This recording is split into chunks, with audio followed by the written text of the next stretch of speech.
Ako po si Miss Winnie at ito ang ating kwento. Anong oras ka na naman umuwi kagabi ha? Hindi mo man lang iniisip na may naghihintay sa'yo dito. Darling, Magda, hindi ba't sinabihan na kita noon na kapag gabi ko umuwi, nakikipag-inuman lang ako sa mga kaalyado natin? Ano ka ba? Ano ang ikinagagalit mo? Diyos ko po, Ipe, hindi mo ba naiisip na may naghihintay sa'yo rito? Hindi mo man lang magawang tumawag o magpasabi man lang na hindi ka makakauwi? Hindi mo na ako nirespeto bilang asawa mo. Magda, darling, sorry na. Inaamin ko na ang kakulangan ko bilang asawa mo. Huwag ka nang magalit, please. Tama na yung kakakunot ng noo mo. Sige ka, mas lalo kang tatanda niyan. Ay wala akong pakialam. Tatanda lang ako pero hindi ako papangit. Abay, syempre naman. Pipiliin ba kitang asawa kung pangit ka?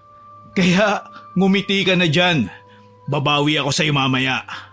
O siya. Pero teka, saan ka na naman pupunta? Anong oras ka na nga umuwi kagabi tapos ang aga-aga mo pang aalis? Sa barangay lang. May session kami ngayon eh. Kailangan kong pumunta na maaga. Syempre ayaw ko namang mahuli. Maaga pa naman eh. Mag-almusal ka na muna. Baka anong oras pa matapos ang session nyo. Naghanda ako ng makakain nyo ni Albert. Teka nga, nasa na nga pala si Albert? Saktong-sakto pala. Ang paborito kong tortang talungan niluto mo. Sige, mag-aalmusal na lang muna ako. Sa'yo yung kape na yan, inumin mo na at baka lumamig pa. Tulog mantika talaga yung anak mo. Mauhuli na siya sa klase. Kakain pa, maliligo at babiyahe pa siya. Albert! Bangon na! Anong oras na? Laging ganon ang tagpo ng umaga ni Magda. Magluluto siya ng almusal pagkatapos ay gigisingin niya ang mag-ama niya. 40 years old na si Magda. Mahigit 2 dekada na silang kasal ng kanyang asawa. Maaga man silang nagkapamilya ay hindi nagkulang si Ipe sa kanyang responsibilidad bilang asawa. Kapitan sa barangay nila si Ipe. Likas sa ugali nito ang pagiging palakaibigan kaya siya nanalo. Pangatlong termino na niya yon kaya naman nagpapalakas ito sa mga kaalyado niya para mabigyan siya ng mas mataas na posisyon. Nabanggit na sa kanya yun noon ng kanyang asawa pero hindi pa rin maiwasan ng babaeng hindi magreklamo kada uuwi ito ng anong oras. Ang anak naman nila ay nasa ika-4 na antas na sa kolehiyo kaya todo suporta ito sa kanya. Albert, ano ba? Anong oras na oh? Hindi ka pa rin bababangon dyan. Akala ko ba may exam kayo? Ano ba yan, Nay? 5 minuto pa, please. Puyat na puyat ako sa pagre-review eh. Ayan, napuyat ka. Kung nakinig ka lang sana sa akin na imbis maglaro ka ng basketball kasamang mga kaibigan mo, nag-review ka na lang, di sana hindi ka nagpuyat. Pareho kayo ng tatay mong hindi makahindi sa aya ng barkada eh. Bakit nadamay naman ako dyan sa usapan yung mag-ina? Makaalis na nga, baka saan na naman mapunta to eh. Yan, dyan kayo magaling. Akala nyo yata walang nag-aalala sa inyo. Ako na nga ang lahat dito sa bahay eh. May narinig ba kayong reklamo mula sa akin?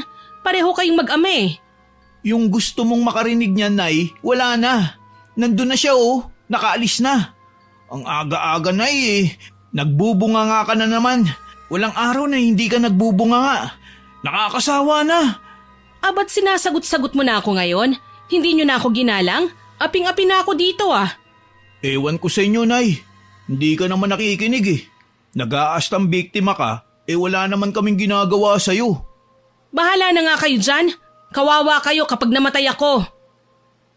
Padabog na lumabas si Magda sa kwarto ng anak na nakabusangot sa higaan nito. Nakaupo lang ito habang nakatulala sa kawalan ng iwan niya ito. Hindi man lang nila na-appreciate ang mga paghihirap at sakripisyo ni Magda sa kanila. Imbis na magpasalamat sila na nag-aalala si Magda ay pagkainis pa ang isinukli ng mga ito sa kanya. Pakiramdam ng babae ay nag-iisa lang siya sa bahay nila. Wala kasi itong anak na babae kaya wala itong makausap o makasabayan man lang sa hilig nitong gawin. Sa inis nito ay pinili na lamang niyang magwalis ng kanilang bakuran. Maraming tuyong dahon kasi ang nagkalat na kailangan niya ng sigaan. Narinig dito ang tunog ng plato at kalansing ng mga kubyerto sa kanilang hapag na tanda na kumakain na nga ang kanyang anak. Yan, ganyan sila. Kakain lang tapos aalis na para bang katulong nila ako sa bahay na ito. Ni maglambing hindi magawa kapag ako talaga nawala ng pakialam sa kanila. Maghinay-hinay tayo sa mga sinasabi natin. Baka magkatotoo. Malakas pa naman ang ating mga dila, baka may makarinig. Pagsabihan niyo huyang anak at apo niyo, ma. Mabuti na lang mahal ko sila at ulirang ina ko. Kung hindi ay nako. Nakabusangot ka na naman dyan, Magda, kay aga-aga. High blood ka na naman yan. Paano ba naman kasi, ma? Ang anak at apo niyo grabe ang binibigay na sakit ng ulo. Wala na akong kakampi sa bahay na ito. Bakit may kampihan bang nagaganap? Pakiramdam mo lang yan. Bakit kasi hindi ka makinig dyan sa mag-ama mo? Ma, wala ho akong problema. Sila ang problema ko. Ayaw lang nilang aminin ang pagkakamali nila. Ay sus, sila pa talaga ang problema ha? Pinapakinggan mo bang sarili mo ha, Magda? Ay ewan ko sa inyo, ma. Hindi ka naman nakikinig sa akin eh. Bakit nga pala kayo nandito? Ay sus, nga pala, buti pinaalala mo. Manghihiram sana ako ng bigas eh. Wala na kasing bigas sa bahay. Bakit ho wala? Hindi ba inabutan kayo ni Ipe ng pambili noong nakaraan? Huwag niyong sabihing wala na yun. Huwag mo na lang ipaabot sa anak ko ha? Atin-atin lang ha? Alam mo naman na pagagalitan ako nun.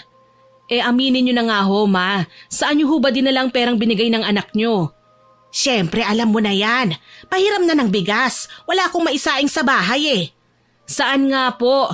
Alangan namang hulaan ko pa at alam niyong ang dami-dami kong ginagamitan ng pera. Hay nako, oo na. Nagmadyong kasi ko eh. Ayun, natalo. Pati pambili niyo ng bigas pinangsugal niyo? Diyos ko naman, ma. Ano ba yan? Ang tanda mo na para sa mga bisyong ganyan.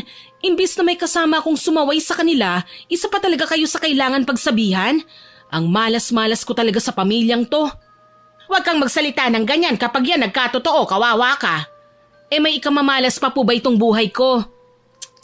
Ano ba naman, Magda? Magpapahiram ka ba? O ako na lang ang kukuha dun sa bigasan nyo? Ako na ho, para matansya ko sa 1 linggo ang sasaingin namin. Nagluto ako ng almusal, kumain na lang kayo doon. Saktong-sakto, hindi pa ako nakakain. Salamat, Magda. Kaya sa'yo ko eh. Napailing na lamang si Magda sa sinabi ng matanda. Biyenan niya si Celia. Mahigit 6 na po ang edad nito pero sobrang lakas pa.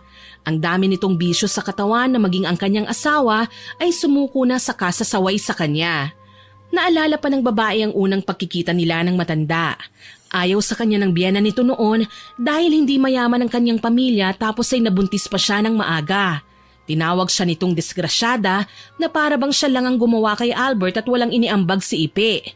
Maraming ginawang pagpapahirap sa kanya ang matanda na umabot sa puntong nilabanan na niya ang biyenan. Naging malapit lang ito sa kanya noong nagkasakit ito at walang nag-alaga sa kanya kundi siya. Tinignan niya ang matandang katatapos lang kumain ng almusal. May inilabas itong isang stick ng sigarilyo at nagsimulang bumuga ng usok. Tama na nga yung kasi sigarilyo nyo, ma. Para kang kapre. Alam mo namang ayaw na ayaw ko ang amoy ng sigarilyo. Wala ka namang magagawa, ito na ako. Subukan mo rin kaya para may kasama na ako. Bakla yata yung anak ko kasi nung niyaya akong manigarilyo, ayaw. Yan na nga lang yata talagang pinagpapasalamat ko, ang wag silang matulad sa inyo. Kontrabida ka talaga. Siya nga pala, balita ko ay may bagong dating dito sa barangay. Ano naman ho ang pakialam ko sa bagong dating na yan? Mapapakain ka ba niyan? Abay, oo naman. Kilala sa barangay ang si Marta. Masarap daw ang mga lutong ulam niya. Sus, mas masarap pa akong magluto dyan eh. Ay, alam mo ba kung sino ang nagsabing masarap ang luto niya? Sino ho? Si Ipe mismo. Ikaw, Magda, kulang ka yata sa paglalambing dyan sa anak ko eh. Sinasabi ko talaga sa'yo, huwag kang magpakampante dyan. Malakas ang kalaban. Ay ma, hindi ako lalaban. Para saan pa? Ako ang asawa ni Ipe. Kasal kami kaya bakit ako kakabahan? Wala akong pakialam sa kung sino mang babae yan. Abay, magdahan-dahan ka, Ineng. Bata ang kalaban mo dito. Maganda. Di dun kayo manghiram ng bigas? Akin na nga yan. Huwag niyo akong lalapitan ha. Dun kayo kay Marta na maganda at mas bata. Ay, ito naman parang nagbibiro lang eh. Akin na ulit itong bigas. Ay pues ako hindi. Hindi ako nagbibiro. Hindi ba't masarap ang ulam niya? Doon na rin kayo magpaluto ng ulam kung nagugutom kayo. Ano ka ba naman? Siyempre sa'yo ako ano? Ikaw ang paborito kong manugang eh. Parang may iba pa po kayong manugang. Napakamainitin talaga ng ulo mo nitong nakaraan. Umamin ka nga. Buntis ka ano? Diyos ko po, ma. Hindi ba kayo kinakabahan dyan sa sinasabi nyo? Matanda na ho ako para magbuntis. Hanggang malakas ang matres ay magkakalaman talaga yan. Isa pa 40 ka lang naman. Inismira na lamang ng babae ang biyena nitong hindi tumigil sa pagbibiro sa kanya kahit na pinandilatan na niya ito. Wala man lamang nararamdaman na inggit o selos ang babae. Ni minsan kasi ay hindi pa nito nahuli ang asawang ng babae. Wala rin itong narinig na usap-usapan na may kalandian itong babae kaya malaki ang tiwala niya sa asawa. Sa mga sumunod na araw, marami itong nasasagap na balita mula sa biyenan maging sa anak nito. Isang araw ay dumating na pawisan ang kanyang anak dahil sa paglalaro nito ng basketball. Matapos magmano sa kanya si Albert ay inismiran niya lamang ito. Pagsasabihan na naman sana niya ang binata kung bakit gabi na ito umuwi, ngunit nakita nito ang pagod sa kanyang muka kaya pinalampas na lamang niya ang inis niya. Ano ang balita? Kamusta ang exam mo? Ayun, pasado. Mabuti naman. Bakit nga pala ngayon ka lang umuwi? Pawisan ka pa. Nagkayayaan kasi po ang mga kaibigan na magbasketball dahil lahat naman kami ay pasado sa exam. Ganyan dapat ang sinasamahan mong kaibigan. Hindi yung mga basagulero na pabigat sa magulang. Hindi ko maintindihan yung tatay mo eh. Walang pinipiling kaibigan. Kaya tignan mo ngayon puno ng tambay ang barangay. Ay oo nga pala, Nay. Narinig niyo po ba yung chismis tungkol dun sa babaeng nagtitinda sa barangay? Ano nga bang pangalan nun? Katunog ng pangalan niyo po yun eh. Ano po ba yun? Marta! Ano na naman ang chismis sa babaeng yon? Naririndi na akong marinig ang pangalan niya. Ayun, si Marta nga. Nakita ko nga siya kanina nung naglalaro kami. O bakit? Maganda, masarap magluto. Di doon na kayong lahat kumain. Ano ka ba naman, Nay? Wala akong sinasabing ganyan. Hindi ko pa nga nasusubukan ng luto nun eh. Anong pa? Ibig sabihin may balak kang kumain doon. Si Nanay talaga oh. Wala nga. Makinig ka muna kasi. Mukhang hindi naman yun masarap. Yung si Marta lang naman yung pinipilahan dun eh. Basta, Nay, wag mo nang lagyan pa ng ibang salita yung bibig ko. Oo na. Ano ba yung gusto mong sabihin ha? Bali-balita kasi dun sa mga nakakalaro ko sa basketball na may nobyo daw yun sa isa sa mga opisyal ng barangay. Kahit daw wala siyang tinitinda, palagi raw nakatambay sa labas ng barangay. May isa sa mga kasama ko nakakita daw na may kalampungan siya. Anong nangyari, Apo? Nakita ba kung sino ang kalampungan ng babae? Sabi na nga ba may pagkahigad talaga yung babaeng yan. Tapos ikaw naman may pagkachismosa.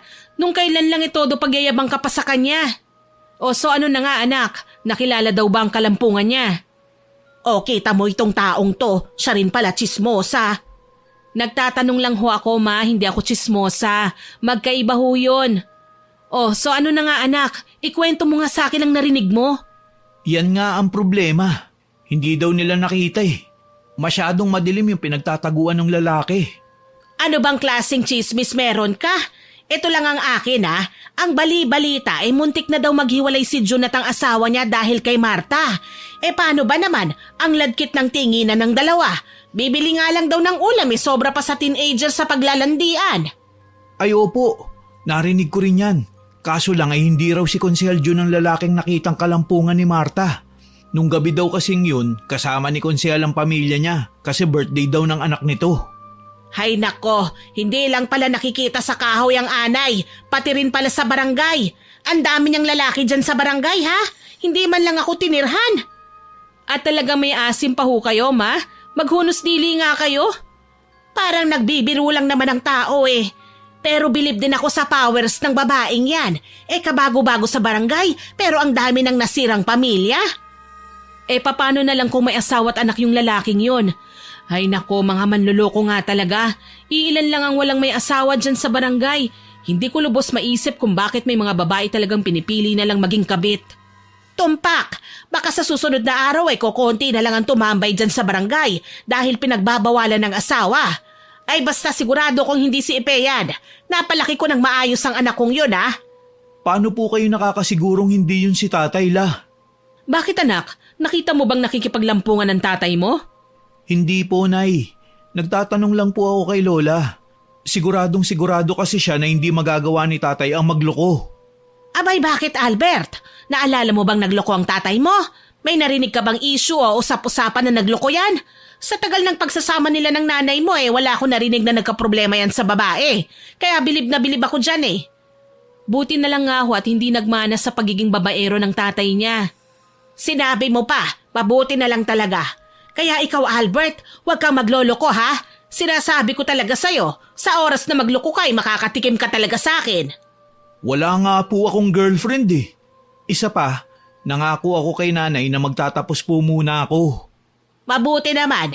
Ay Diyos ko, iwan nyo na ang lugar na ito. Kahit ako ayaw ko dito Alam nyo ba noong araw? Napabuntong hininga ang dalawa dahil alam nila ang kasunod ng noong araw. Yun ay ang walang sawa at paulit-ulit na kwento nito sa mga nangyari sa kanya noong kabataan niya na ilang beses na nilang narinig. Nagkatinginan ng mag-ina tsaka nagsimulang magkunwaring abala ang mga ito sa paggawa ng gawaing bahay. Kung may pagpipilian lang ako noon, baka nasa lungsod na ako ngayon. Hindi mo kasi nakumbinsi ang si Ipe Magda na lumuwas na lang. Maraming pwedeng pasukan doon. Nakampante na lang siya dito na hindi naman gaano kalakihan ang sahod niya. Nako ma, bakit hindi na lang po kayo magsabi niyan sa anak niyo? Ako sa totoo lang ayos na ako dito Hindi ako ginugutom ng asawa ko. Napag-aral naman namin ng anak namin na siya lang ang nagtatrabaho. Ay sus, kaya hindi umuunlad ang buhay niyo Tinalikuran na lamang ni Magda ang matandang inismiran lamang siya.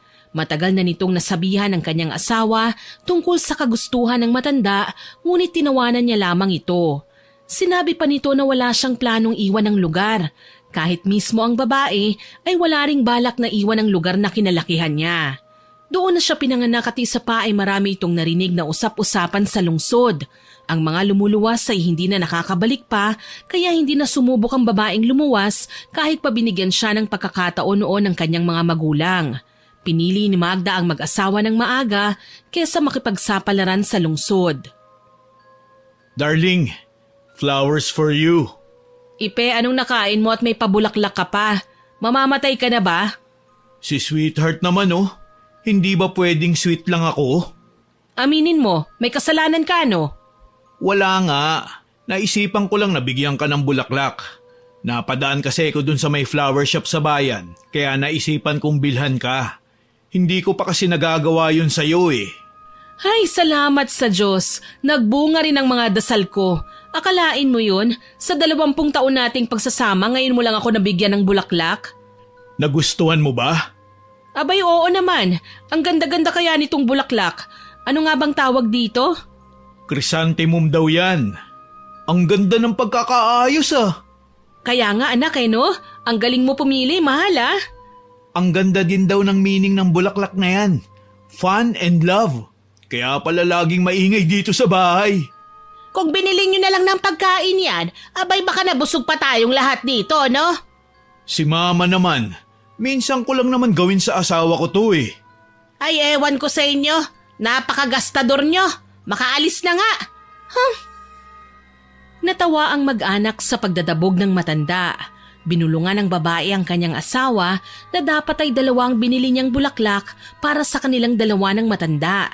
Nagpaliwanag naman ito na yun lang daw ang nagkasya sa kanyang budget, kaya naman sinabihan siya nitong sa susunod na araw ay bibilhan niya ito. Kahit na nagtatampo ang matanda, ay hindi pa rin ito tumigil sa pangungulit sa kanilang tahanan. Wala rin kasi itong kasama sa bahay Paniguradong wala rin itong pera pang madyong kaya sa bahay nila ito tumambay isang umaga. Habang nag-uusap ang mga ito kasama si Albert sa papag na nasa ilalim ng puno, ay nakita nilang napadaan ang babaeng naging usap-usapan nila ng ilang araw. Sinenyasan siya ng matanda nang tumigil ang babae sa kanilang bakuran. Magandang araw po, baka gusto niyo ng kakanin ko? Aba, hindi lang pala ulam ang nilalako mo, maging mga kakanin rin Napakamaabilidad mo naman. Ano pa bang binebenta mo? Naman, yung bunganga nyo. Bakit? Wala naman akong sinabi Bilib nga ako sa kanya kasi ang dami niyang pinagkakakitaan Ang sipag mo naman yata, Ano nga ulit ang pangalan mo? Martha po.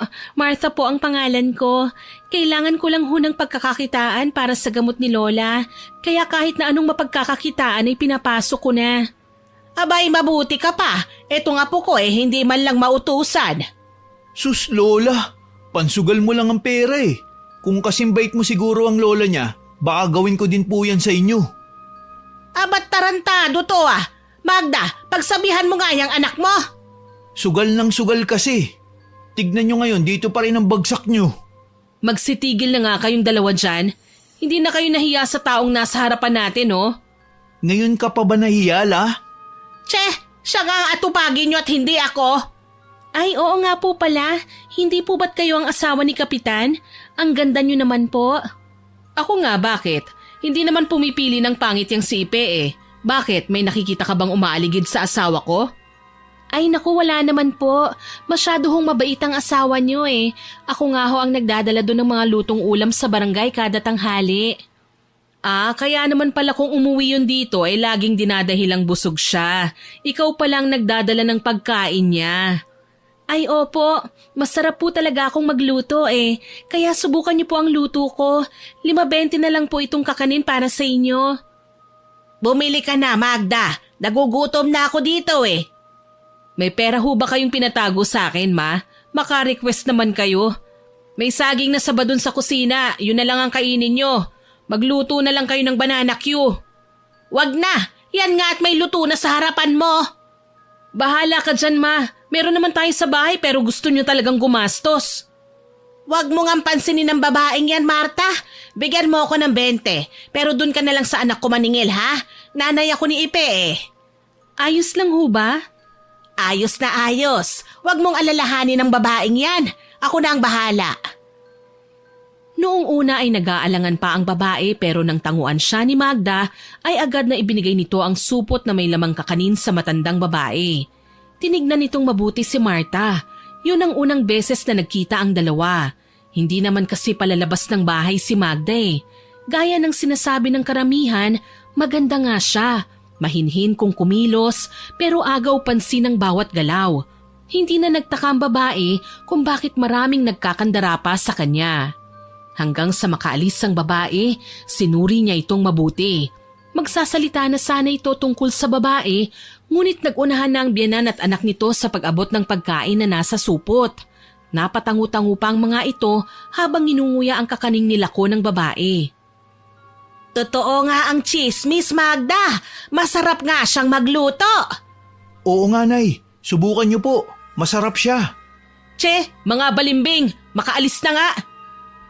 Akala ni Magda ay hanggang dun lang ang pagbabago ng pananaw ng kanyang mag-anak sa babae. Nang tumagal, halos siya na lang ang laging bukang bibig ng mga ito, kaya naintriga ang babae. Kahit ang kanyang asawang si Ipi kasi ay aktibo sa usaping Marta. Ano ang atin? Almusal si Marta, tanghalian si Marta, hapunan si Marta. Aba, baka naman nakakalimutan yung ako ang asawa, manugang at ina sa pamamahay na ito. Ano ba naman ang ikinaiinit ng ulo mo? Nitong nakaraan na yamot ka kay Marta. Akala mo ba hindi ko napapansin na ganyan ka? At bakit hindi ho ba ako pwedeng magalit? Hindi ho ako santa. May damdamin ako. Baka mamaya magulat na lang ako, wala na akong karapatan sa bahay na ito. Darling, my sweetheart, huwag ka namang mag-isip ng ganyan. Subukan mong kausapin si Marta. Promise, kahit ikaw ay magugustuhan mo rin siya. Tumpak, napakahinhin ng babae. Magaling sa tao kaya maraming kaibigan yan ngayon. Ikaw? Naman, magkaiba silang dalawa. Hindi mo naman kailangan sabihin yan sa kanya eh. Totoo naman ah. Pilit na nilakasan ni Magda ang kanyang loob. Pigil na pigil ito sa mga luhang nagbabadyang tumulo sa kanyang mga mata. Inirapan pa niya ang mga ito tsaka kagad tumalikod upang maitago ang sama ng loob niya sa biyenan. Noon pa man ay medyo ilag na si Magda sa mga tao. Likas kasing mahiyain ito lalo na sa maraming tao kaya pinagtatakpan niya ng kamalditahan ang tunay na ugali niya. Simula nang mamatayan siya ng anak na babae, hindi na ito lumabas pa ng kanilang bahay. Maraming mga usap-usapan noon na sinadya niyang patayin ang kanilang anak dahil sa sobra-sobrang pagseselos nito. Aminado si Magda na selosa siya sa mga nakakasalamuhang babae ng kanyang asawa pero matagal na yun. Kalaunan ay tinanggap na niyang ganun talaga ang trabaho ng kanyang asawa pero minasama pa rin yun ng mga kabarangay nila. Walang alamang mga ito sa kanyang pinagdaanan ng mga araw na yon, kaya kahit nasabihin pang matagal nang nangyari yon, ay nasasaktan pa rin si Magda. Inabala na lamang niya ang kanyang sarili sa pagtutupi ng kanilang damit sa kwarto nang dahan-dahang pumasok si Ipe upang aluin ang nararamdaman niya. Mahal, pagpasensyaan mo na si Mama ha. Alam mo naman ang bunganga niyan eh. Palagi naman akong nagpapasensya eh. Ang akin lang ngayon, Ipe, ay ayokong ikinukumpara sa babaeng yon. Isa pa ha, ang kinaiinisan ko ay bakit kailangan niya pang ipaalala ang lahat? Mahal, ikaw lang ang nag-iisip ng kung ano-ano. Wala naman sinabi si Mama tungkol sa kung ano man yan eh. Sa sinabi niyang maraming kaibigan, ikaw, doon palang nanumbalik na ang lahat sa akin eh. Hindi ko desisyon na lumayo sa tao. Alam mo ang ginawa nila sa akin. Alam mo ang pinagdaanan ko, hindi ba? My sweetheart, nandyan na ako sa kung saan ka nang gagaling. Pero wag mo naman idamay ang lahat sa galit mo. Ano ba, Ipe? Kung ipagtatanggol mo na naman sila at babaliwalain ang mga nararamdaman ko, mabuting lumayas ka na lang sa harapan ko bago pa magdilim ang paningin ko sa'yo. Ang gusto ko lang naman, mahal, ay ang pangunawa mo. Leche! Layas! Magsama kayo ng Marta mo, mga walang ya! Mahal, labas na si Marta sa galit mo na yan. Bakit hindi mo subukan kaibiganin sila? Utang na loob, Ipe! Hindi ka nakakatulong sa nararamdaman ko! Lumayas ka sa harapan ko! Layas! Walang nagawa si Ipe kung hindi sumuko na lamang sa pagsuyo sa kanyang asawa. Nayayamot ang babae dahil hindi man lamang pumasok sa isip ng asawa ang kampihan siya. Ang gusto pa nito ay unawain ng mga taong nanakit sa kanya. Hindi pumayag si Magda na ganun-ganun na lang ang lahat kaya pumasok sa kanya ang planong lumapit kay Marta upang madaling pabagsakin ng babae. Hindi habang buhay ay magtatago siya sa mga mapanghusgang tao sa kanilang barangay. Kailangan niya ang kanyang asawa. Kailangan niyang maging matatag kung hindi ay mamamatay siyang talunan. Ngayon niyo ko subukan, lalong-lalo ka na Marta.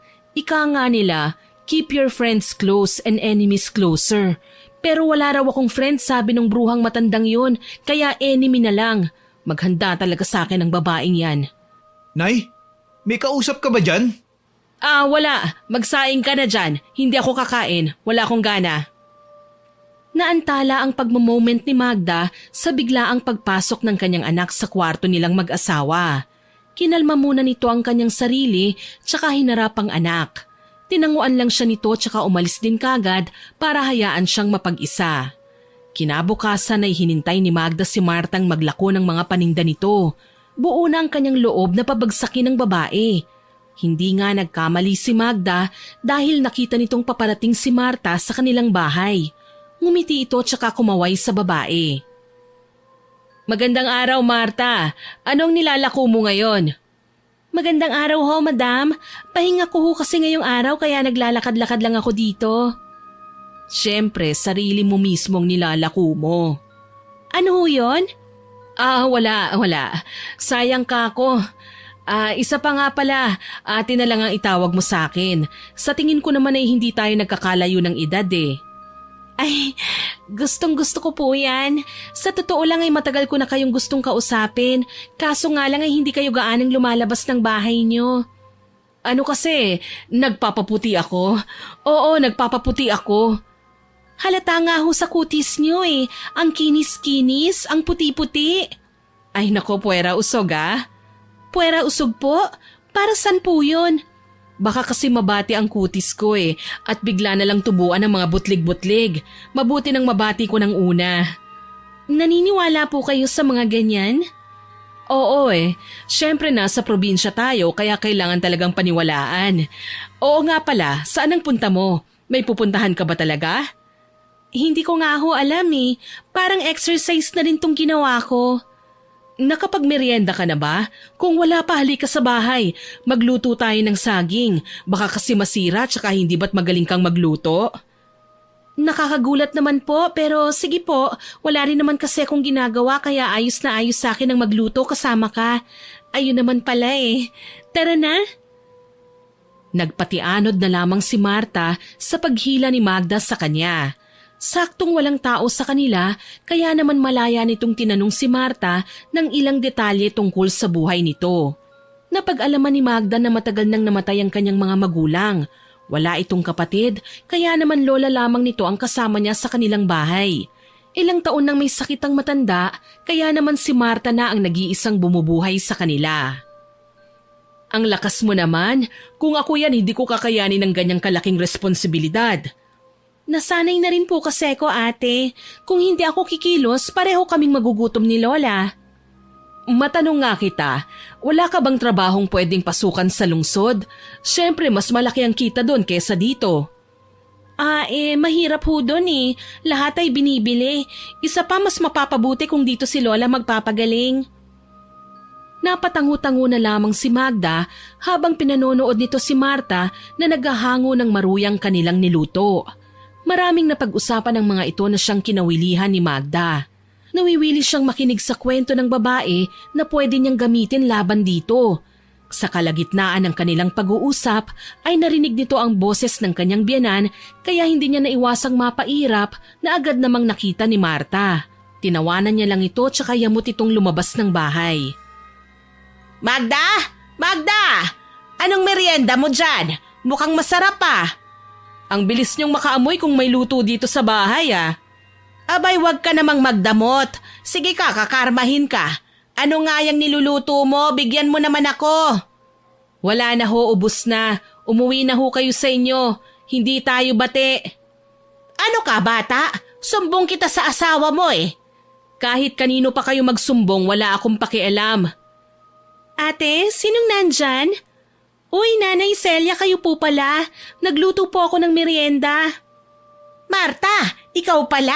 Kaya pala mabango kasi ikaw nagluluto eh. Kung itong si Magda ang magluto, minsan lang sumarap. Sino nga ho ulit ang nagsabi sa inyong pumasok kayo ng pamamahay ko? Ikaw talaga ang damot-damot mo. Palagi mo akong inaaway. Palagi na lang akong kawawa. Kaya ikaw, Marta, huwag kang gagaya sa babaeng ito, ha? Naku, kayo naman, mabait po si Ate Magda. Masarap din ho siyang kakwentuhan, kaya naman po wala akong reklamo sa kanya. Asus, pakitang tao lang yan. Siya nga pala, bakit ka nandito? Hindi ka naman sinaktan ng babaeng to, ano? Anong akala niyo sa akin, mamamatay tao? Makikikain na nga lang ho kayo dito, marami pa kayong sinasabi. Nakakatuwa naman ho kayong dalawa. Alam niyo ba, ganyan din kami ng lola ko maglambingan nung hindi pa siya nagkakasakit eh. Ngayon kasi hindi ko na siya makausap. Kumukurap lang siya ng ganon o hindi kaya tinitignan lang niya ako. Hindi kami naglalambingan. Away namin itong dalawa. Matanong nga kita, ano bang sakit ng lola mo? Bakit hindi mo dinala sa ospital? Hindi ko na maalala. Basta ang sabi kailangan niya raw hong uminom ng maintenance. Baka lumala kung hindi kagad maagapan. Kung nasa lungsod kayo, alam ng mga doktor kung anong sakit ng lola mo. Sinusunod ko naman po ang bili ng doktor na tumingin sa kanya. Huwag ho kayong mag-alala. Siya nga po pala, nasan po si Kapitan? Mag-aalas 5 na hindi pa rin ho umuuwi. Bakit mo alam ang uwian ng anak ko? Ikaw ha, baka secret admirer ka niya. Tumawa ang dalawa samantalang si Magda naman ay harap-harapang umirap sa biruan ng mga ito. Napahalukip-kip pa ito habang nakasimangot sa dalawa. Agad siyang napansin ng matanda kaya agad itong napatikhim tsaka pilit na iniba ang usapan. Inis na inis ito sa kanyang biyanan dahil sa sama ng ugali nito. Ang kaso lang, hindi niya maitaboy dahil lagi itong bumabalik. Palagi nitong ginagamit na nanay siya ni Ipe kaya hindi niya ito magagalaw. Palabiro ho talaga kayo, Nanay Celia. Parang tatay ko na ho si Kapitan. Mabait po siya sa mga tao at kilalang-kilala naman ho siyang pamilyadong tao. Ay oo naman, nagbibiruan lang naman tayo dito. Hindi ba, Magda? Ay, nandito na pala ang gwapo kong apo. Albert, kilala mo ba itong dalagang nasa bahay niyo? Mano po, Lola. Nay, mano po. Magandang araw naman sa'yo, Marta. Kaawaan ka ng Diyos, apo. Ang bait mo talagang bata ka. Ay, siya nga pala, kumain ka na muna nitong maruya na niluto ni Marta. Ngayon lang tayo nagkita ng malapitan, Marta. Sikat ka dito sa barangay maging sa kalapit na barangay. Ang ganda niya, apo, no? Bagay na bagay kayo. Parehong magaganda ang lahi. Naman, ang bata-bata pa niyang anak ko, hindi pa nga nakakapagtapos ng pag-aaral yan eh. Eto namang taong to, oo. Napakaseryoso mo talaga. Ate, alam ko naman po ang biro at hindi. Huwag po kayong mag-alala, hindi po ako pumapatol sa mas bata sa akin. Mabuti na lamang at malawak ang pangunawa nitong si Marta. Ikaw talaga, Ma, oo? Nang dahil sa sinabi ni Marta, ay lumuwag-luwag ang isipan ni Magda. Isa sa kinababahala ng babae ay baka magkagustuhan ng anak nito at si Marta. Ilang taon lamang ang agwat nilang dalawa, kaya naman hindi malabo ang kanyang iniisip.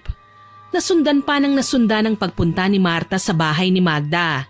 Naging mas malapit ang loob ng dalawa, kaya maging si Celia ay tuwang-tuwa na palaging may libreng pagkain sa bahay nito. Si Albert naman ay walang sinasabi, tahimik lang itong nagmamasid minsan. Kadalasan naman ay sa eskwela ito o hindi kaya ay naglalaro ng basketball. Si Marta ang palaging kasama ng babae. Ang hindi ginagawa noon ni Magda ay nagagawa na niya buhat ng naging malapit sa kanya si Marta. Ang bilis-bilis pala talaga maubos ng paninda mo, Marta. Dahil po sa inyo yan, ate. Ikaw ang tumulong sa akin na makaubos ng paninda ko eh. Nung ako lang mag-isang naglalako, halos kalahating araw ko yan nilalako. Kung hindi naman maubos kagad, doon na lang ako nagtitinda sa barangay. Hindi mo ba sinubukang gumawa na lang ng pwesto sa labas ng bahay nyo para hindi ka na mahirapan? Isa pa ay para maalagaan mong lola mo. Hindi ho ako makakaubos kung sa bahay lang ako magbebenta. Papasok pa kasi yung sa amin eh. Isa pa'y madalang lang ang may dumadaan doon, kaya naman nilalako ko na lang. Siya nga pala, pwede bang makabisita sa bahay niyo minsan, Marta? Palagi ka kasing nasa bahay ko. Ngayon ko lang naisipang tanungin ka tungkol sa pagpunta sa bahay niyo. Matagal na tayong magkakilala pero hindi ko pa rin alam ang bahay niyo.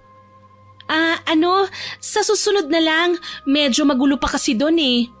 Ano ka ba? Sa akin ka pa nahiya magkaibigan na tayo, hindi ba? Oo naman. Sasabihan na lang kita. O sige ba, aasahan ko yan ha. Halos dito na ako tumira buong buhay ko, pero wala akong narinig na sabi-sabi kung saan ka nakatira. Hindi lang ho siguro interesado ang mga tao sa akin kaya ganon. Hindi na inisip pa ni Magda ang sinabi nito. Kailangan niyang malaman sa lalong madaling panahon kung saan nakatira si Marta. Hindi niya maatim na marinig ang pangungumpara ng mga kabarangay nila sa kanilang dalawa. Kung ano ang ikinasaya ni Marta ay kabaliktaran naman ang nararamdaman ng babae. Ang araw na yun ang unang beses niyang paglabas ng kanilang bahay para makipag-usap sa mga tao. Nagpresenta kasi si Magda na tutulungan niyang maglako si Marta na hindi naman tinanggihan ng babae. Alang-alang sa plano nito ay gagawin niyang lahat para mapalayas ang babae. Habang naglalako sila, hindi maiwasan ng babaeng mainggit dahil halos lahat ng taong nakakasalubong nila ay binabati si Marta. Huli na nila napapansin si Magda na binabati lang nila dahil sa asawa siya ng kapitan. Matapos ang nakakapagod na araw na yon, ay lupaypay na nagpahinga si Magda sa papag na nasa labas ng kanilang bahay. Hindi nito namalayan na palabas ang kanyang biyenan mula sa loob ng kanilang bahay. Iminulat lang ni Magda ang kanyang mga mata nang marinig nito ang boses ng matanda. Mukhang pagod na pagod ka. San ka ba nanggaling na babae ka ha? Sa labas lang ho kasama ko si Marta. Bilib din ako sa iyong babae ka. Nung una ayaw na ayaw mo dyan kay Marta. Pero ngayon halos magkasanggang dikit na kayo. Parang ayaw na maghiwalay. Nandito na naman pala ho kayo ulit. Wala ho akong mapapakain sa inyo ngayon. Tinulungan ko ho siyang maglako ng paninda niya. Noon kahit na ano pang paanyaya namin sa'yo, hindi ka lumalabas ng bahay. Himala itong nangyari ngayon ah. Mabait naman din kasi siya, Ma. Wala naman akong problema sa kanya eh. Sa bagay, mabuti na nga rin nandyan siya dahil natutulungan kanya sa gawaing bahay. Kailangan mo ring makipagkapwa-tao dahil kapitan ng asawa mo. Balita ko pa naman tatakbo yan sa linyada ni Alkalde. Hindi ho sa akin niya nabanggit ni Ipe. Matagal na niyang sinabi sa'yo, hindi ka lang nakikinig. Siya nga pala, alam ba ni Ipe ang paglabas-labas niyo ni Marta? Hindi ko ho nababanggit sa kanya eh. Anong oras na rin ho kasi siyang umuuwi, kaya wala kaming oras magkwentuhan. Naku, kamustahin mo naman yung asawa mo. Baka may nagpapapansin na diyang babae, ikaw rin. Ma, may tiwala ho ako sa asawa ko, kaya dapat kayo rin. Inismiran lang siya ng matanda habang pinanonood ang mga dumadaan sa harap ng bahay. Napataas pa ito ng kilay nang may mamataang pamilyar na muka na agad rin itong inilingan. Kung hindi madyong ay chismis naman ang kinawiwilihang gawin ng matanda. Nandito na pala si Ipe, oh! Nay, mano po? Bakit ho kayo napadalaw dito? May kailangan po ba kayo? Porke nandito may kailangan na kagad. Ito namang anak ko, oh. Nako, hindi yan dumadalaw dito. Araw-araw yang pabalik-balik. Kulang na nga lang dalhin na lang niyang mga gamit niya rito eh. Nag-aaway na naman ba kayong dalawa? Banding nyo na talagang dalawa yan, oh. Ewan ko ba dyan sa nanay mo, Ipe? Ang tigas ng ulo, ang tigas pa ng muka. Siya nga pala, bakit hindi mo sinabi sa akin na tatakbo ka sa bayan natin? Nabanggit ko yata yun sa'yo nung nakaraan eh. Kitam, sabi ko sa'yo nabanggit ka ng asawa mo. Manahimik nga muna kayo, ma.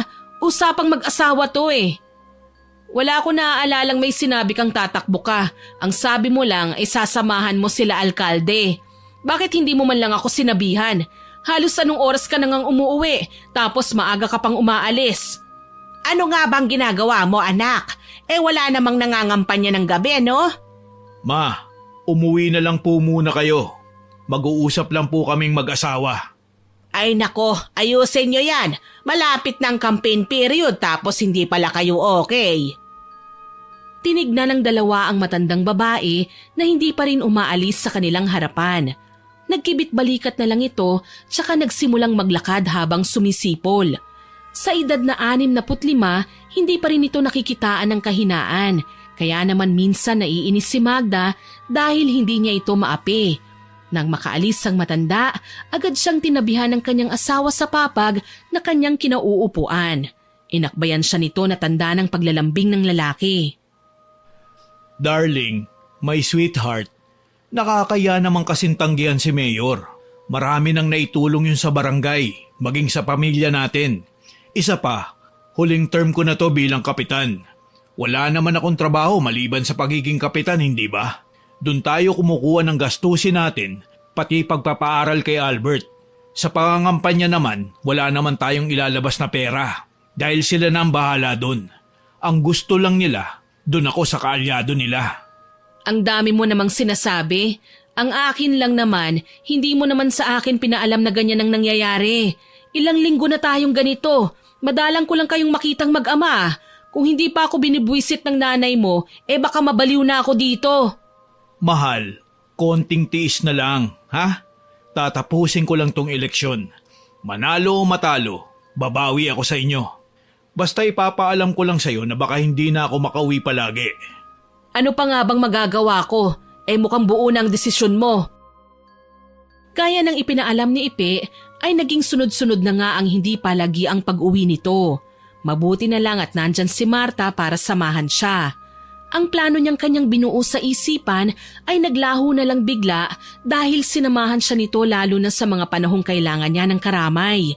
Walang saysay para sa kanya ang maghigante gayong puro kabutihan ang ipinapakita sa kanya ng babae. Kahit na madalas ay abala sa pagtitinda ng gulay ang babae, hindi nito nakakaligta ang dalhan siya sa kanyang bahay.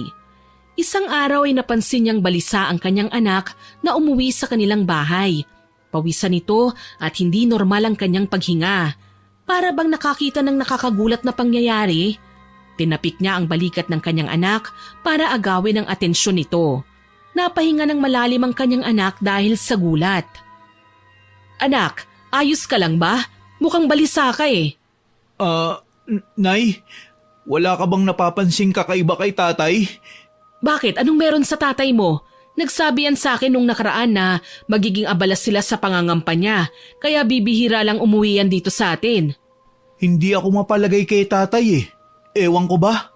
Pwede mo ba siyang tawagan, Nay? Ginagamit niyo pa ba ang cellphone na binili sa inyo ni tatay? Namimiss mo lang siguro ang tatay mo. Huwag kang mag-alala, sa oras na makauwi siya, sasabihan kita.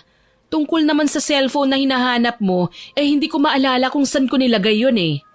Hindi ko alam, Nay, kung ano tong nararamdaman ko eh. Alam niyo po ba yung pakiramdam na parang may mangyayaring napakalaking bagay na hindi maganda? Yun po ang nararamdaman ko ngayon eh. Baka pagod lang yan anak. Ipahinga mo na lang yan. Walang mangyayaring masama. Mahal ng tao ang tatay mo. Naging palaisipan kay Magda ang sinabi ng anak nito. Pangalawang beses nang nangyari yun sa kanila. Ang unang beses ay nung namatay ang kanilang anak habang nasa sinapupunan pa niya ito. May sinabi ito tungkol sa kapatid niya na hindi nila pinaniwalaan. Nagtaasan ng balahibo ni Magda nang mapagtanto ang kanyang asawa naman ngayon ang kailangang mag-ingat. Wala ito, baka nagkataon lang. Mamamatay kami sa nerbiyos nito eh. Kahit noon pa man ay walang nakaaway si Ipe. Mahal siya ng tao, kaya naman hindi siya mapapahamak. Itinago na lamang ni Magda ang alalahaning yun dahil ayaw niyang magdulot pa ng pangamba sa kanyang pamilya. Hindi malaman ni Magda ang dahilan kung bakit kahit na malapit na ang loob nila ni Marta ay hindi nito magawang sabihin sa kanyang sinabi ni Albert. Nabalik lang siya sa wisyo nang marahan siyang tapikin ni Marta. Nagluluto kasi sila ng pananghalian kasama ang kanyang biyenan. Mukhang malalim ang iniisip mo ah. Wala naman. Ngayon kasi ang anibersaryo namin eh. Pero gaya ng dati, walang ginagawa si Ipe. Paborito pa naman niyang niluluto natin. Ito pala ang paboritong ulam ni Kapitan? Oo, ang luto ko ang paborito niya. Adobo sa gata. Tikman mo nga. O, ano sa tingin mo? Masarap siya, kaya pala hinahanap-hanap niya ang luto mo. Ano yun, Marta? Nasabi ba niya sa'yo ang tungkol dyan? Kada pumupunta kasi ako sa opisina niya, naghahanap siya ng adobo sa gata. Sinubukan kong magluto pero hindi niya nagustuhan eh, kaya hindi na ulit ako nagluto nun. Ganyan talaga siya. Kahit nga ang nanay niya ang magluto sa kanya niyan, inaayawan niya. Ewan ko ba, mukhang walang nakakagaya ng timpla ko eh. Ano ate? Pwede bang magpaturo ako? Kung pwede lang naman. Bakit? Lulutuan mo ang asawa ko? Wag na oy, nakakahiya naman. Ako na ang magluluto ng ulam niya. Baka isipin pa ng tao na pinababayaan ko ang asawa ko. Ay hindi naman po ate. Nasarapan po kasi ko eh. Gusto ko lang pong matuto. Nako Marta, secret recipe yan ng babaeng yan. Kahit siguro magmakaawa ako na sabihin sa akin para malutuan ko ang anak ko, hindi niya ibibigay yan. Imbento ho talaga kayo kahit kailan. Normal na sangkap lang naman ang ginagamit ko eh. Tatansyahin nyo lang kasi ang pagtimpla. Hindi na nakasagot ang mga ito sa sinabi ni Magda. Bigla kasing bumukas ang pintuan ng kusina. Nang lingunin nila ito ay ang nakangiting mukha ni Ipe ang bumungad sa kanila. May dala siyang kakaning paborito ni Magda. Araw ng anibersaryo ng kasal ng dalawa, ngunit nasanay na si Magda na walang kahit na anong espesyal na pangyayari sa araw na yon. Palagi naman kasing ganun ang nangyayari. Ang unang beses na pinaghandaan ni Magda ang araw ng kanilang anibersaryo ay nakalimutan yon ng kanyang asawa. Nag-away pa nga sila dahil ang sumunod na mga taon ay nangako ng babawi ngunit walang natanggap na kung anuman si Magda. Hindi na siya muling umasa pa sa mga sumunod na anibersaryo nila. Darling, sweetheart, may dala ako sa'yo.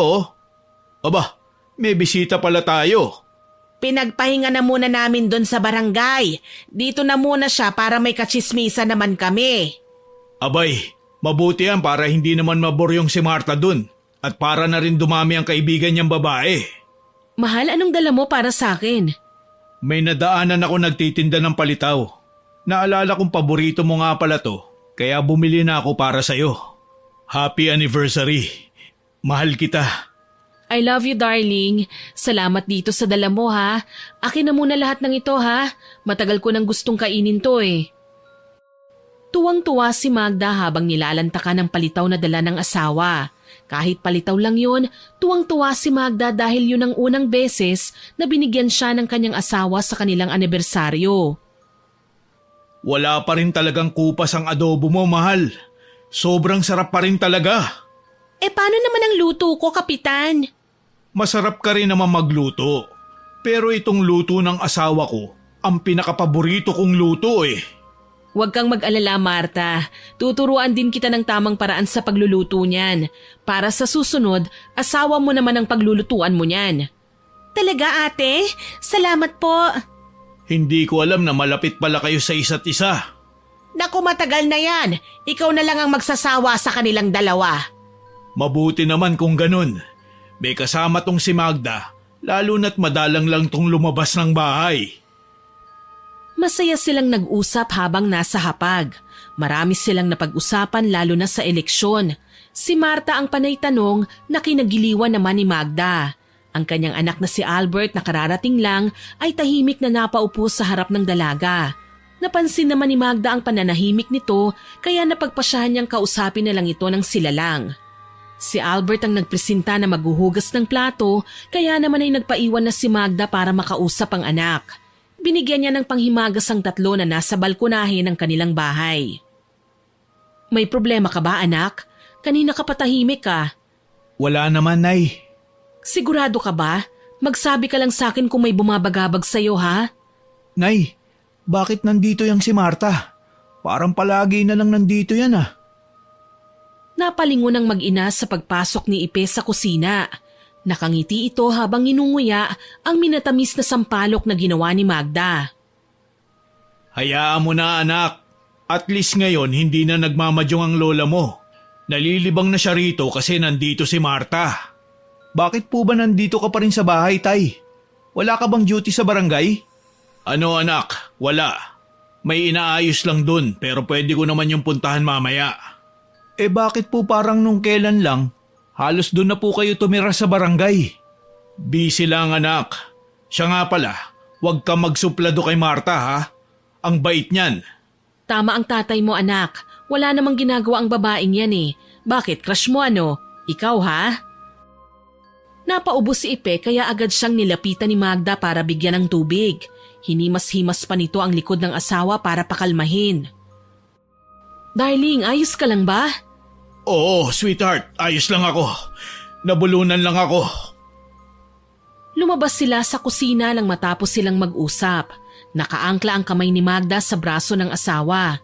Nagtawanan pa sila habang papalabas. Napatingin sa kanila si Marta na nagbigay lang ng pilit ng ngiti.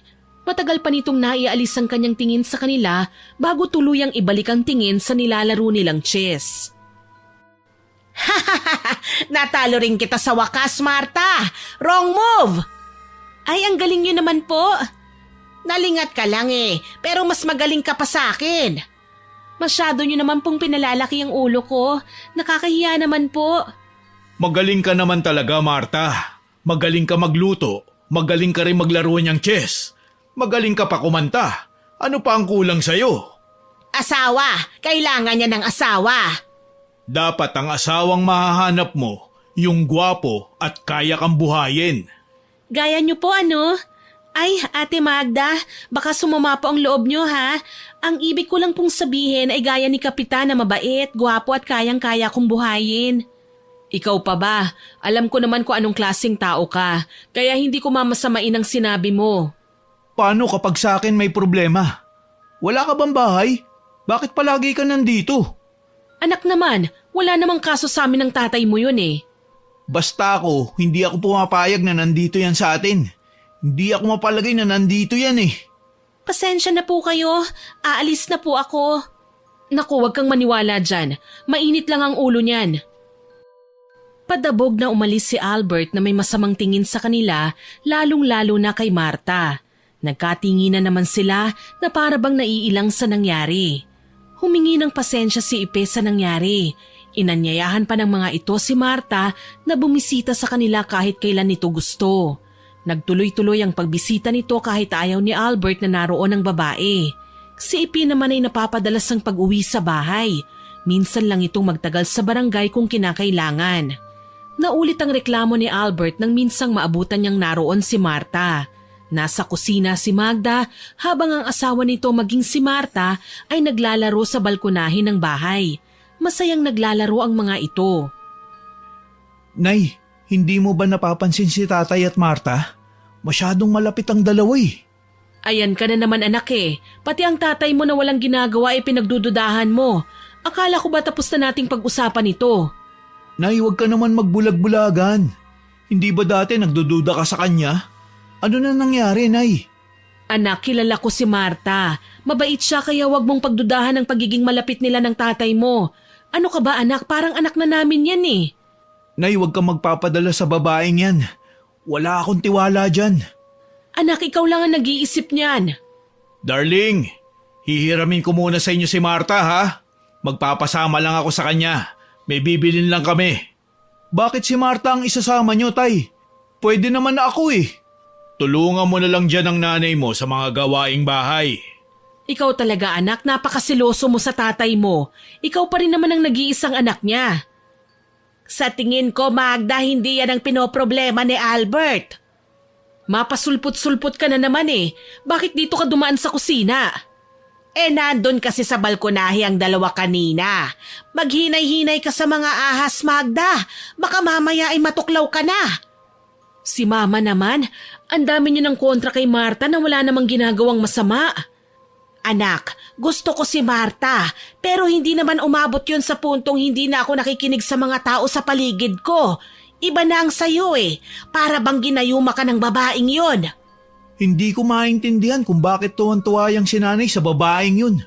Kahapon lang saksi siya na halos maghalikan na si tatay at si Marta. Pero tumawa lang siya na parang wala sa kanyang nangyari. Magda, sa tingin ko ay kailangan mo nang magpatingin. Manaman, normal pa naman ako. Walang problema sa akin. Nay, mas gugustuhin ko marinig ang nakakasawa mong sermon kaysa magbulag-bulagan ka dyan kay Marta. Natahimik sila sa sinabi ni Albert. Pinag-isipang mabuti ni Magda ang kanyang nakikita pero wala siyang makitang masama sa pangyayari. Para sa kanya ay mabait lang si Marta. Kung malapit man ang mga ito ay dahil tinuturing lang na anak ni Ipe ang babae. Bagay na hindi makita ni Albert at ngayon ay ni Celia. Ang boses ni Ipe na dumadagundong sa loob ng kanilang bahay ang pumutol ng katahimikan. Hindi nakasunod si Marta rito. Sa tingin ni Magda ay umuwi na ang babae kaya naman ay nabulyawan na ni Ipe si Albert. Minsan lang ito magalit kaya naman alam niya kung sukdulan na ang pangyayari. Galit itong lumapit sa kanyang anak. Bakit ba ang init-init ng dugo mo kay Marta? Sa tingin niyo, bakit nga po ba, Tay? Ikaw, Albert, huwag kang bastos, ha? Huwag ka rin bastos, Tay. Akala mo ba? Hindi na narinig pa ni Magda ang huling sinabi ng anak nito dahil agad itong lumapit kay Ipe na nanlalaki ang mga mata sa sinabi ni Albert. Agad niyang tinulak papalayo sa kanyang binata. Napangising na iling si Albert habang tinitignan ng ama. Anong nangyayari sa inyong dalawa? Albert? Ipe? Wala, Nay. Magbabasketball lang ako. Baka pwede mong matanong si tatay kung ano ang sinabi ko. Anak naman, ayokong nag-aaway kayo ha? Ipe, ano yun? Wala naman, mahal. Kung anong walang kwenta lang ang sinabi niya sa akin. Siya nga pala, alis na ako.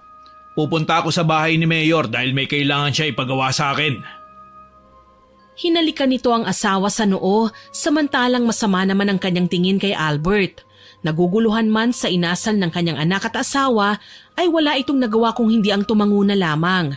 Tinignan niya si Celia kung may sasabihin ito pero nakapagtatakang tahimik lang ang matanda.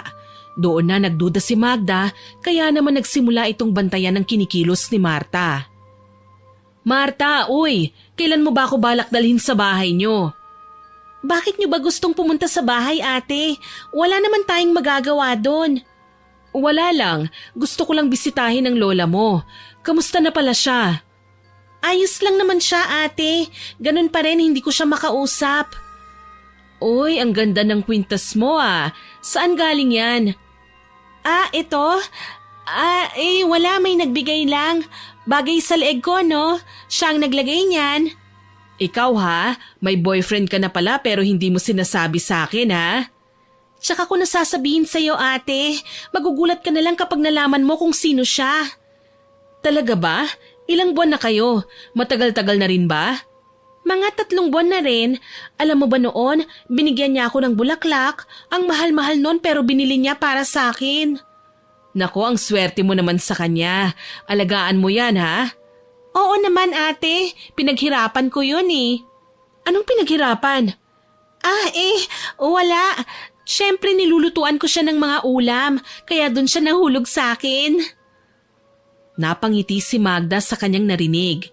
Yun din kasi ang ginawa niya noon kay Ipe noong nagliligawan pa lamang sila. Sa dami ng niluto niya, adobo sa gata ang pinakapaborito nito.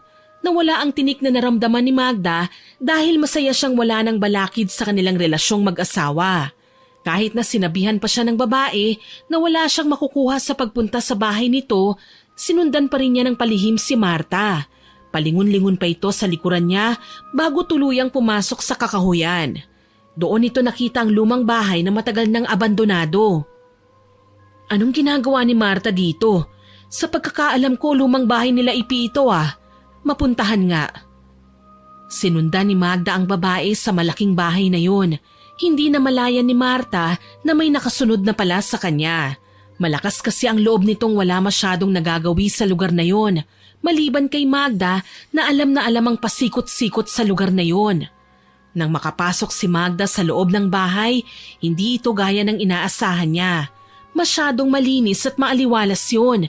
Bago ang mga muebles sa bahay, halos matumba si Magda nang makita ang napakalaking picture frame na nasa sala. Litrato yun ni Ipe kasama si... Marta? Marta! Paano nangyari to? Paano nagawa sa akin ni Ipe ito?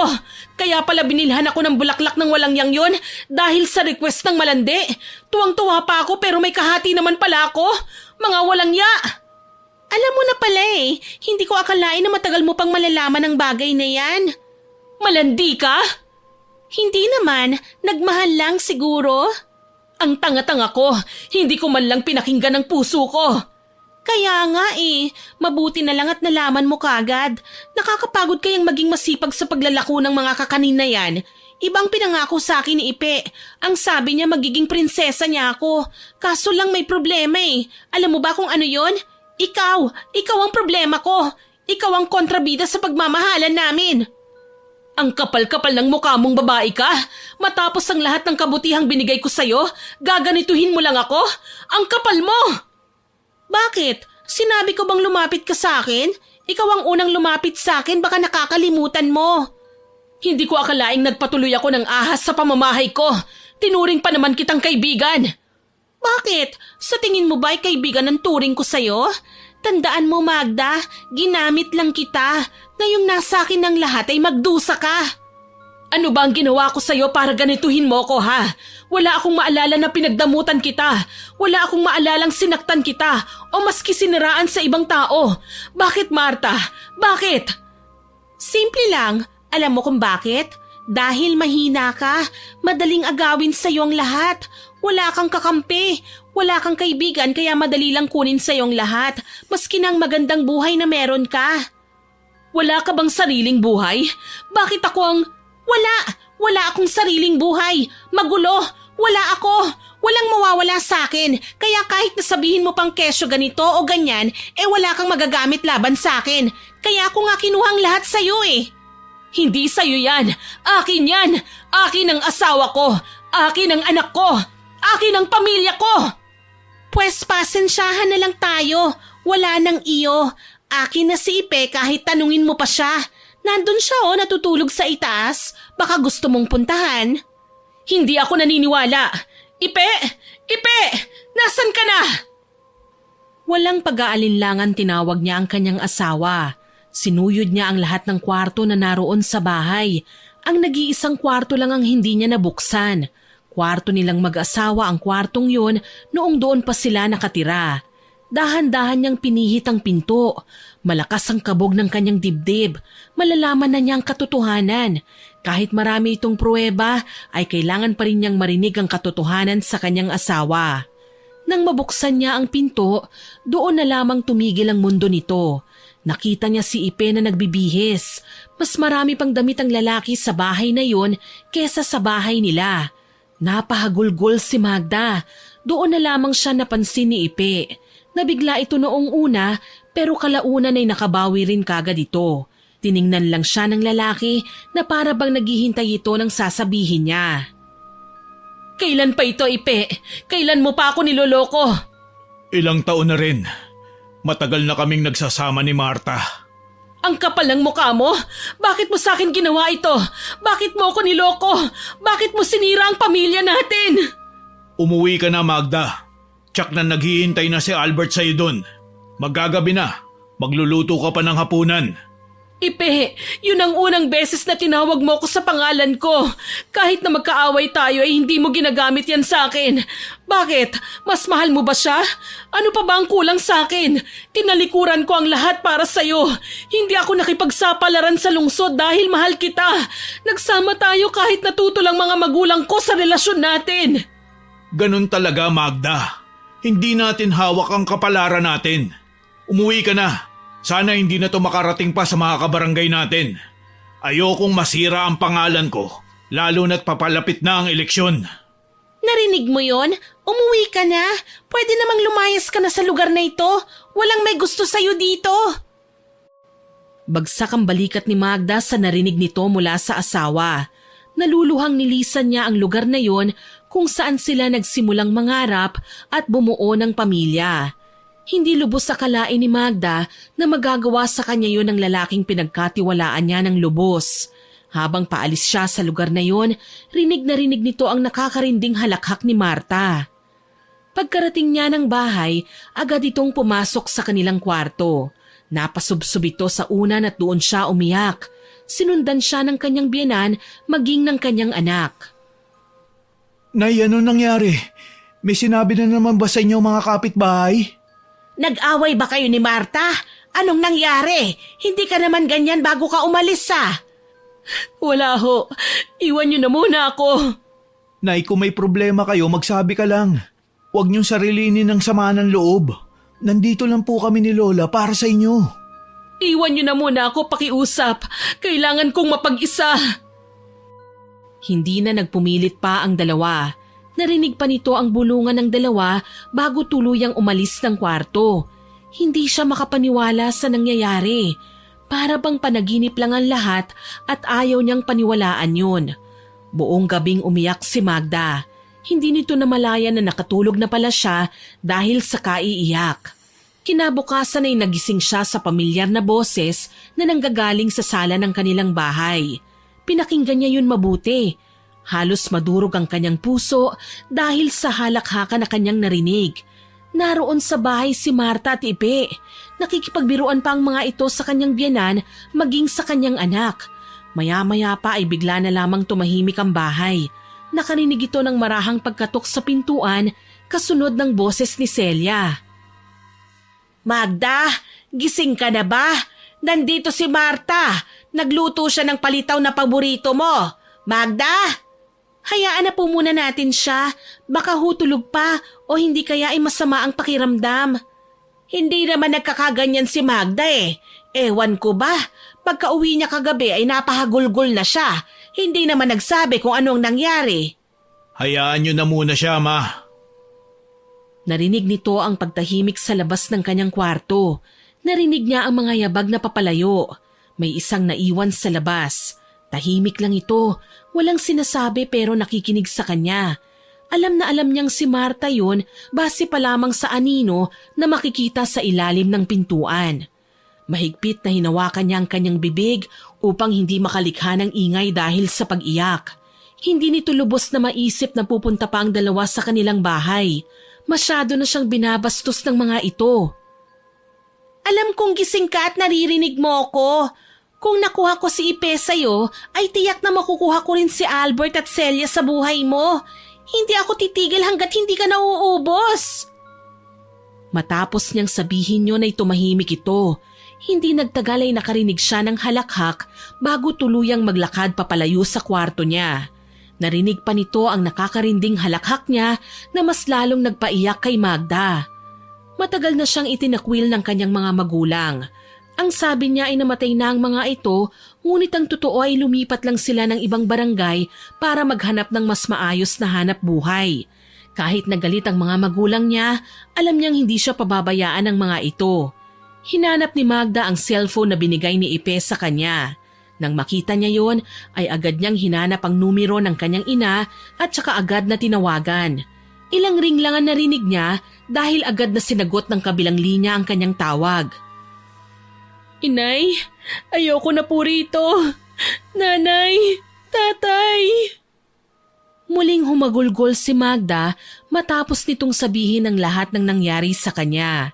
Sinabihan siya ng mga ito na mag-empake na dahil susunduin siya ng mga ito kasama ang kanyang anak bukas din mismo. Nabigla pa ito nang biglang bumukas ang pinto ng kanyang kwarto. Bumungad sa kanya ang nag-aalalang mukha ng kanyang anak maging ang kanyang biyenan. Agad siyang niyakap ni Albert na naluluha na rin. Nay, ano nangyari? Nag-aalala na po ako sa inyo. Ang tatay mo anak, may iba na. Hindi na niya tayo mahal. Mas mahal niya si Marta. Hindi pa rin pala niya tinitigil ang kalokohan niya. Kalokohan? Anong ibig mong sabihin? Alam namin na may relasyon ng dalawa, kaya binalaan ka na namin tungkol sa babaeng yan. Ano? Matagal niyo na palang alam pero hindi niyo sinabi sa akin? Nitong nakaraan ko lang nalaman, noong tinanong ko si Ipe kung sino ba si Marta sa buhay niya. Marami siyang ipinagtapat sa akin. Nangako si Ipe na hihiwalayan kanya Magda para kay Marta. Nagsinungaling ang anak ko sa kanya at pinaniwalaan niya ito. Naniwala si Marta sa mga sinasabi ni Ipe dahil kung anong hilingin niya ibinibigay ng anak ko. Mapaalahas o bulaklak man yan, binibigay ng lalaki. Pero ganun din siya sa'yo Magda. Walang plano ang anak ko na hiwalayan kanya. Ikaw ang asawa, pero hindi ko alam kung bakit nagkakaganito ang mga buhay natin. Pero bakit niya po yung ginawa kay nanay? Bakit siya nagsinungaling? Ano po ba ang kailangan niya? Bakit niya po niloko si nanay? Marami sigurong kulang sa akin na hindi ko maibigay sa kanya. Paano mo nalaman ang tungkol sa kahiyupan ng ama mo anak? Nahuli ko sila mismo, Nay. Nahuli ko sila sa barangay. Sinabihan ko siya na itigil na yun bago ko pa sabihin sa inyo. Pumayag naman po siya. Nangako si tatay na hihiwalayan niya si Marta. Pero hindi ko pa rin maatim na ginawa niya yun sa inyo. Sa tingin ko ay alam ko ang dahilan. Maganda na ang imahe nito sa mga kaalyado niya at ayaw na niyang masira pa yun. Kaya niya pinatulan si Marta dahil bata at gusto siya ng halos lahat ng kalalakihan sa barangay natin. Alam niyo ba ang nangyari pagkatapos? Nalaman niyo ng babae kaya nagalit siya. Hindi matanggap ni Marta na niloko siya kaya naman gumawa ito ng paraan para makaganti sa anak ko at para na rin mapasa kanya si Ipe. Hindi naman katagalan nagsimula ang eleksyon Bakit ang sabi ni Ipe ilang taon na silang nagsasama ni Marta? Yan nga ang pinagdududahan ko Kung wala nang dahilan pa si Ipe para manatili kay Marta, bakit hindi na lang niya siya iwan? May anak ba sila? Buntis ba si Marta? Anak, hindi ko alam. Walang sinabi sa akin ganyan ng anak ko. Patawarin mo ko dahil hindi ko alam. Ma, hindi ko na alam ang gagawin ko. Nasa kanya na si Ipe. Hindi ko na alam. Mahal ko ang asawa ko. Hindi ko kayang mabuhay nang wala siya. Lakasan niyo po ang loob niyo, Nay. Kahit na ako ang nakakita mismo ng kahayupang yun, naniniwala pa rin po ako kay tatay. Naniniwala pa rin ako na mas mahal niya po tayo. Marahang pinunasan ni Magda ang luhang pumapatak sa kanyang muka. Galit na galit ito. Hindi niya alam kung kay Marta ba siya magagalit o kay Ipe o sa sarili niya. Hindi niya alam kung saan siya nagkulang. Alam niya sa sarili niya na pinunan nito ang kakulangan sa buhay ni Ipe. Pero hindi na mahalaga sa kanya ang mga oras na yun. Marahas niyang kinuha ang maletang nakatago sa gilid ng pintuan tsaka inilabas nito ang mga damit niya. Magda, mag-isip-isip ka. Wala kang pupuntahan. Albert, anak, mag-ayos ka na ng gamit mo. Aalis tayo bukas na bukas mismo. Nay, saan naman po tayo pupunta? Sa lolo't lola mo. Pasensya na kung hindi ko sila ipinakilala sa'yo. Galit kasi sila sa ginawa kong desisyon. Pero huwag kang mag-alala anak. Nakausap ko na sila. Susunduin nila tayo bukas na bukas rin. Magda, Albert, patawarin niyo ang anak ko. Patawarin niyo ako. Hindi ko akalain na mangyayari ito sa pamilya niyo. Mag-iingat kayo sa biyahe niyo. Ma, kahit na madalas tayong may hindi pagkakaunawaan, palagi kayong nandyan para sa amin. Maraming salamat po. Sana wag niyo na lang sabihin kay Ipe kung saan kami pupunta. Makakaasa ka anak. Kinabukasan, gaya ng napag-usapan ni Magda at ng mga magulang niya, ay sinundo nga sila ng madaling araw. Wala pang araw ng mga oras na yun. Tulog pa ang mga tao. Sinadya yun ni Magda para hindi mapahiya ang kanyang asawa. Kahit na sa huling pagkakataon, pinrotektahan niya ang kampanya ng kanyang asawa. Nang makarating sila sa bahay ng mga magulang niya, nakatulala lang siya sa kawalan. Blanko pa ang isipan sa lahat ng nangyayari, kaya naman nagkulong siya sa kwarto at ilang araw ding hindi lumabas. Ang kanyang anak na si Albert ay naaawa sa kanyang kalagayan, kaya naman humingi na ito ng tulong sa kanyang mga lolo at lola. Isang araw ay sinubukan muli ni Albert na kausapin ang kanyang ina. Napag-alaman nito ang solusyon sa kanyang problema. Nay, gising na po ba kayo? Pwede po ba tayong mag-usap? Tungkol naman sa ano yon, anak? Pwede po bang pumasok? Bukas ang pinto, anak. Nay, alam ko na po ang pwede nating gawin. Nay, ano nangyari sa inyo? Bakit namumula ka? Grabe, inaapoy po kayo ng lagnat. Lolo, lola, tulong! Si nanay! Anak, ano ka ba? Ayos lang ako. Huwag kang mag-alala sa akin. Nay, hindi na normal to. Kailan niyo pa po ito nararamdaman ha? Bakit hindi ka man lang nagsasabi sa amin? Wala naman kasi talaga akong nararamdaman, anak eh. Parang nabubulok na po ang amoy niyo. Nay, huwag niyo naman pong pabayaan ang sarili niyo. Hindi na nakapagsalita pa si Magda. Ilang araw na siyang ganun pero hindi niya masabi sa kanyang anak. Bigla na lang siyang tinubuan ng butlig. Kalaunan ay nakaramdam siya ng panghihina ng katawan pagkatapos ay inapoy na siya ng lagnat. Napagdesisyonan ng mga ito na dalhin na muna siya sa albularyo. Ang hinala nila, kinulam ang babae. Sinundo ni Albert ang kanyang lola Celia upang magpasama sa kakilala nitong albularyo. Doon nila nalaman na unti-unti na palang kinukulam si Magda. Buisit, tama nga ang hinala ko. May sa demonyo si Marta. Alam niyo ba noong nawala kayo sa barangay kung sinong reyna siya umasta? Pakitang tao ang buisit, mangkukulam pala. Ano po ang pwede nating gawin para matigil ang kulam la? Kailangan natin makuha ang manika na ginamit niya sa nanay mo na nasa kanya. Yun lang ang tanging paraan para tuluyang mawala ang sumpa ng babaeng yon. Sasama ko, ma. Manahimik ka nga dyan. Dito ka lang sa bahay nyo. Kami na ni Albert ang bahala sa babaeng yon. Alam ko kung kailan siya lumalabas at kung kailan siya umuuwi. Maghintay ka dito hanggang bukas. Kung wala pa kami ay tumawag kayo ng pulis. Dapat mabulok sa kulungan ng letseng babaeng yon. Wala nang nagawa pa si Magda sa pinal na desisyon ng kanyang biyenan. Gustuhin niya mang kalbuhin ng babae sa ginawa nito sa kanya, hindi niya magawa. Mukhang siya pa ang mauunang makalbo sa kanilang dalawa eh. Gaya ng sinabi nito, hinintay niya sila sa bahay, ngunit umabot ng hapon na lumala na ang pakiramdam ni Magda, kaya dinala na siya ng kanyang mga magulang sa albularyo. Doon lamang nawala ang sakit na kanyang nararamdaman.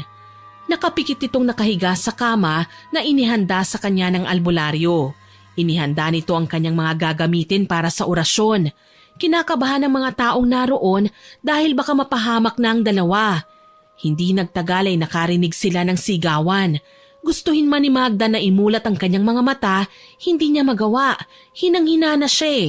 Narinig niya ang mga kumusyon pero hanggang doon na lamang yun. Magda, umpisahan mo na ang ritual. Buisit na babaeng yon. Halos lahat pala tayo kinukulam niya. Pakibilisan po. Mukhang hindi niya tayo tatantanan. Nung paalis pa lang tayo, narinig ko nang nagwawala siya.